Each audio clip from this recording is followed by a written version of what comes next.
Welcome back to the Awkward Chats preview.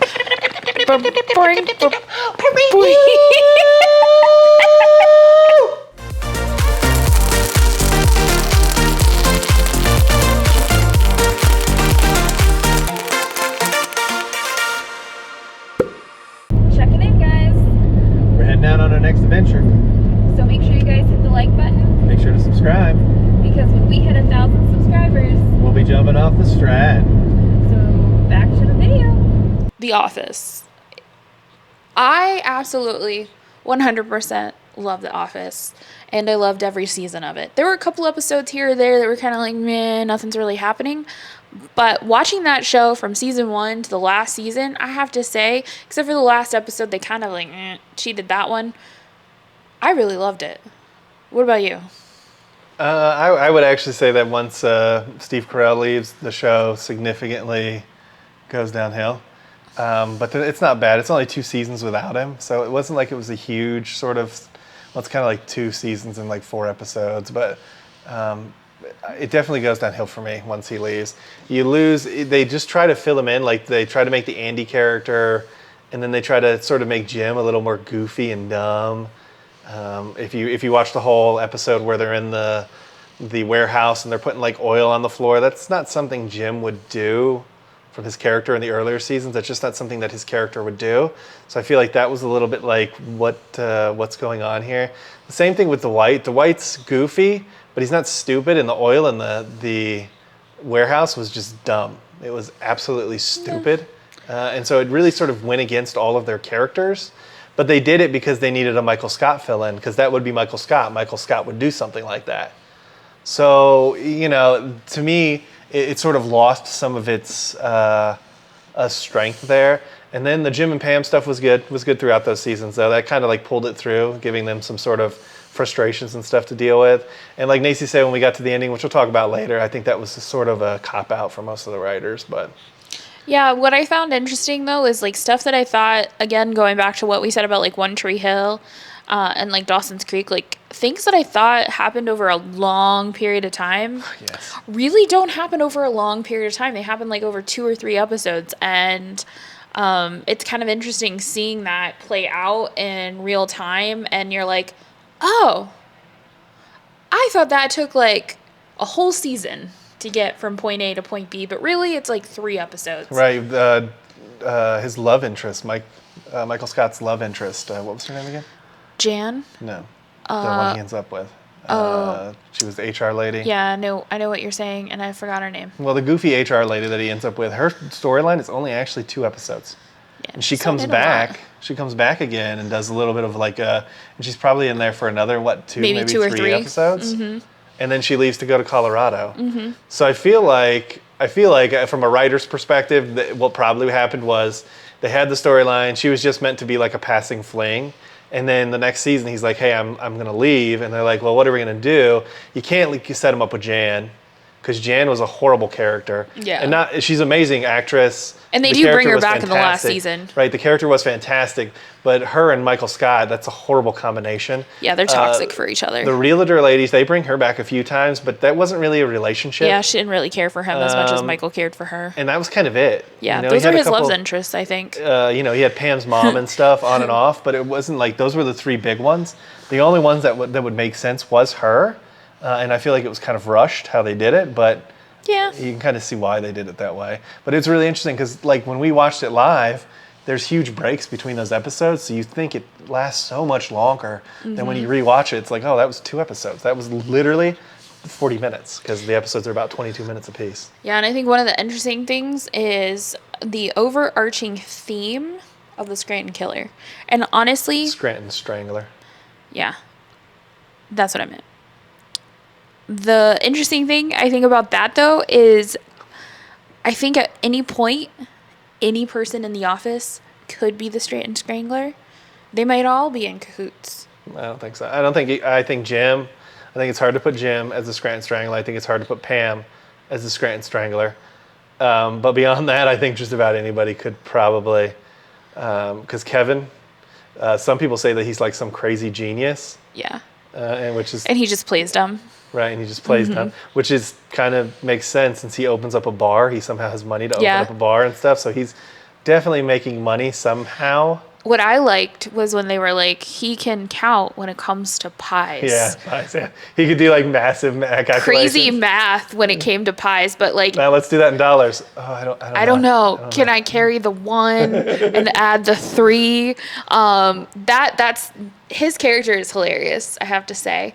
But I think the biggest person that they're pointing at is Toby. Toby or Creed. I would say Toby or Creed are the two bigger ones. Because Creed actually comes in with human blood on him in the Halloween episode. Yeah. So it's like that kind of tells you. But maybe he's just a murderer. He's not the Scranton Strangler. True. So, because the Scranton Strangler wouldn't get blood on him. He would just strangle. So maybe that sort of blows that up.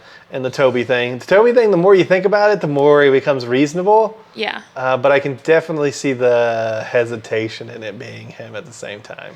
But when they were chasing the Scranton Strangler, he was not in the office. Right. They also say a lot of the things that he does correlate to Pam and events in Pam's life. So he kills when things happen with Pam. So like when they got married, somebody died. And then I believe when they had their kid, the newspaper for that day was the Scranton Strangler strikes again. Right, well that all starts, the Toby thing starts when she starts dating Jim and you can see his frustration, he's getting angry, and then he actually leaves when she decides to marry him.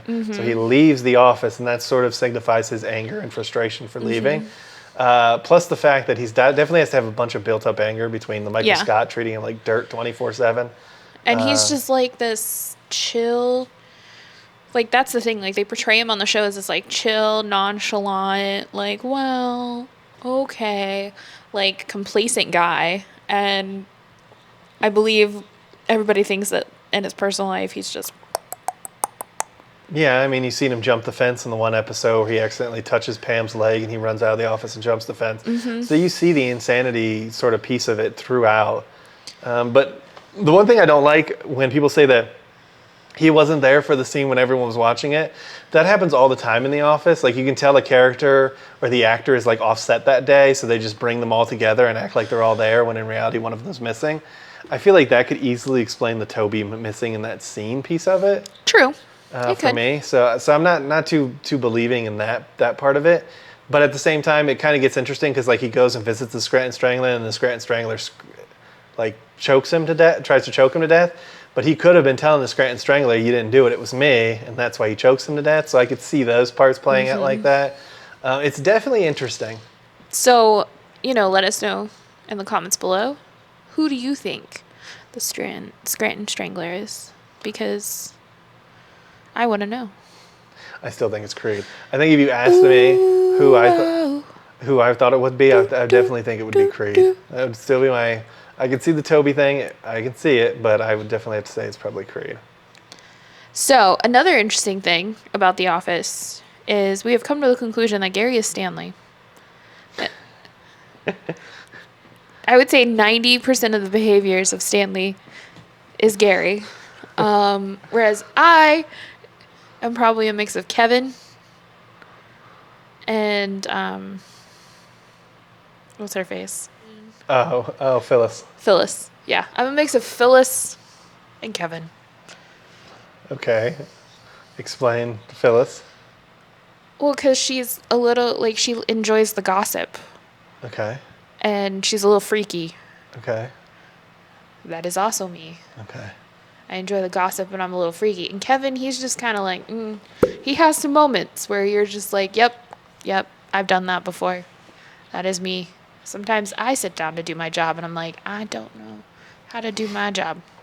I just get paid to sit here and look pretty. So I can understand. So she always calls me Stanley. I get Stanley. I'm definitely hyper focused. I don't deal with office.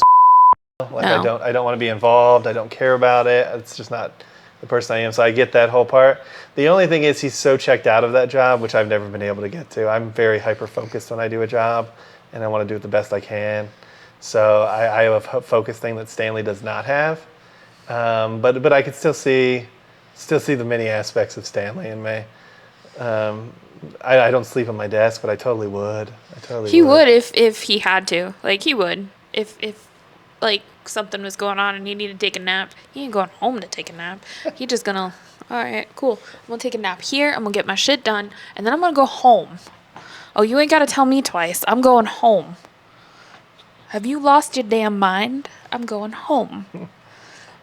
I'd love to be Florida Stanley. Yeah, Florida Stanley's a chill Stanley. Yeah. And then when he had to come back, he was just like crying. I was like, no, I don't want to like go back to Pennsylvania. That's exactly what he was doing when we had to go back to New York. He's like, no, I don't want to go. Yeah. Which is kind of fascinating. So the one thing, okay, so let's talk about that because that kind of rolls into the finale. The whole like, the finale, Stanley has retired, Kevin got fired, Creed got fired. Kelly's not there anymore. Nope. The intern's not there anymore, but he wasn't there the whole last season. Yeah. So Kelly and the intern kind of disappear that whole last season. Yep. I'm thinking the rest of the office. Then they bring these new people in that disappear in the last episode, by the way, which is another interesting thing we'll have to talk about. But yeah, they were like Office Jim and Office Dwight. Like they were the new Jim and Dwight. You could definitely tell they were going to do a spinoff. And then it didn't happen. Yeah, like Jenna Fischer, the John Krasinski was going to leave. Yeah. Obviously, Steve Carell already left. I imagine the Rainn Wilson would move into being the manager. Yeah. And then the other people would sort of fall in. And I think Stanley would be gone, Kevin would be gone, Creed would be gone. But you'd still have Phyllis and however else they filled them into. Yeah. And that just didn't work out for them.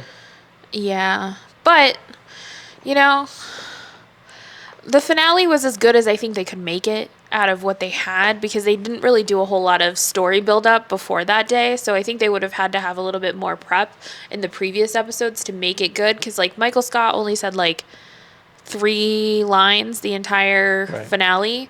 So I was a little sad. Well, I think, so from my memory, they canceled it before that last season, right? They knew going into that season.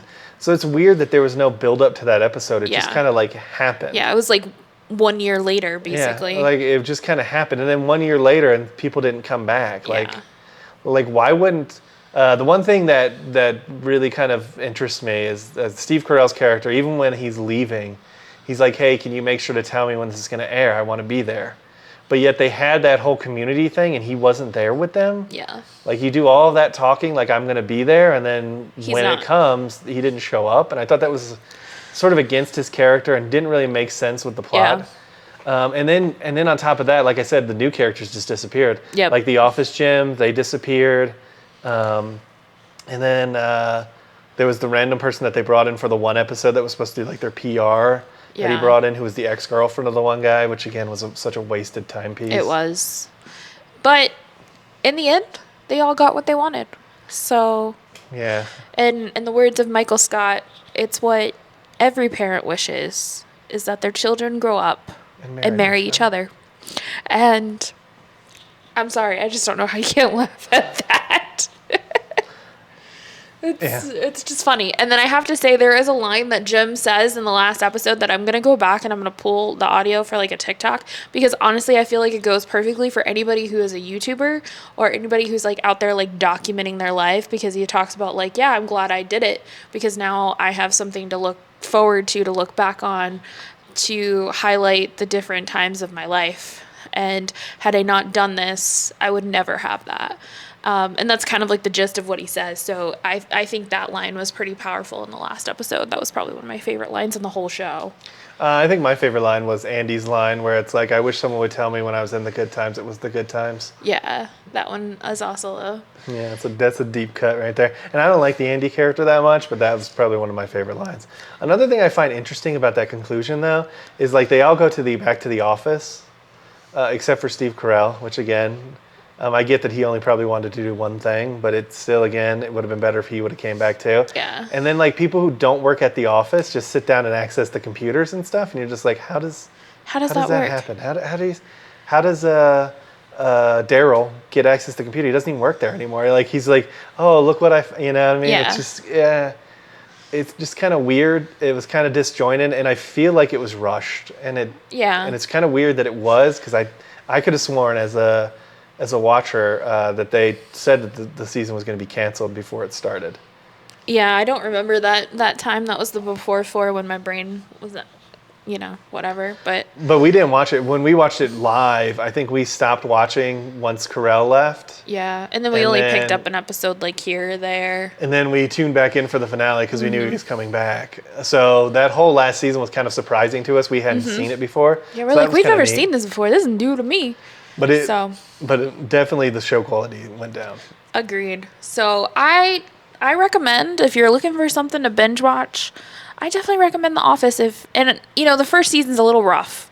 I will say the first season of The Office is a little rough. Steve Carell's character, it's not for everyone. But if you can get through the first season, the second season, I feel like takes off. Because I feel like the first season, they were still trying to kind of figure out what they wanted to do with the show and how they really wanted to sculpt it and how they wanted to make his character. Because in the first season, he's very much in your face and he's kind of a rude asshole. Yeah, he was definitely mean. They definitely gave him a little more heart in the later seasons. And even though he was sort of unaware of things, he still kind of cared. Yeah. So that definitely grew out of the first season. So I definitely recommend binge watching The Office for sure. Yeah, and if you're watching if you're watching our sort of preview on YouTube, make sure to head over to Patreon and check out the full episode to see some of the other picks that we talked about of classic TV that we've been watching since Nacy's surgery. So don't forget to like the video. Hit that subscribe button. And ring that notification bell. So you get notified when we do at least 3 videos a week. So we'll come get you in the next one. Yeah, if this is the full podcast on Patreon, we'll see you in a moment.